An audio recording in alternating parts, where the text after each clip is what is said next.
សទ្ធា4យ៉ាងជានិស្ស័យនៃអ្នកប្រាជ្ញសទ្ធានេះគឺជាគុណជាតិល្អកើតឡើងតែនៅក្នុងចិត្តល្អមនុស្សល្អដែលជាសោភាអ្នកចិត្តប៉ុណ្ណោះមិនដែលកើតជាមួយនឹងបុគ្គលបាបជាចិត្តអកុសលឡើយសទ្ធានេះជារួមមាន4ប្រការគឺ 1. កម្មសទ្ធាការជឿទៅលើកម្មគឺជឿថាបាបកម្មជាអំពើញ៉ាំងសត្វលោកឲ្យថោកទាបកុសលកម្មជាអំពើញ៉ាំងសត្វលោកឲ្យប្រសើរថ្លៃថ្នូរខ្ពង់ខ្ពស់ 2. វិបកសទ្ធា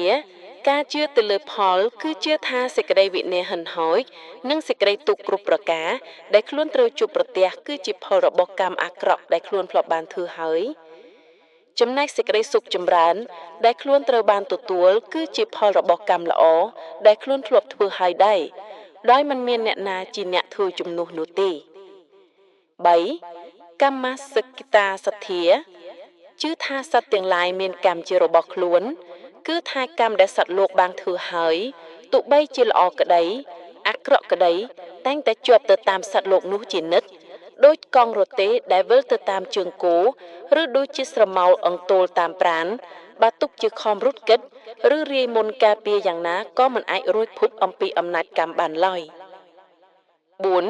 តថាគតពោធិសទ្ធាជឿការត្រាស់ដឹងរបស់ព្រះតថាគតគឺជឿថាព្រះមានព្រះភិក្ខនោះព្រះអង្គជាអរហន្តជាសម្មាសម្ពុទ្ធបរិបូរដោយវិជ្ជានិងចរណៈមានព្រះដំណើរល្អជ្រាបច្បាស់នៅលោកឥតមានបុគ្គលដតីស្មើទូនមាននៅបរិយដែលគួរទូនមានបានជាគ្រូនៃទេវតានិងមនុស្សទាំងឡាយត្រាស់ដឹងនៅចតុរារិយសច្ចលែងវិលត្រឡប់មកកាន់ភពថ្មីទៀតឡើយនឹងរួមមួយអន្លើដោយការជឿគុណព្រះធម៌និងគុណព្រះសង្ឃផងការជឿដែលចាត់ចូលក្នុងសទ្ធានេះ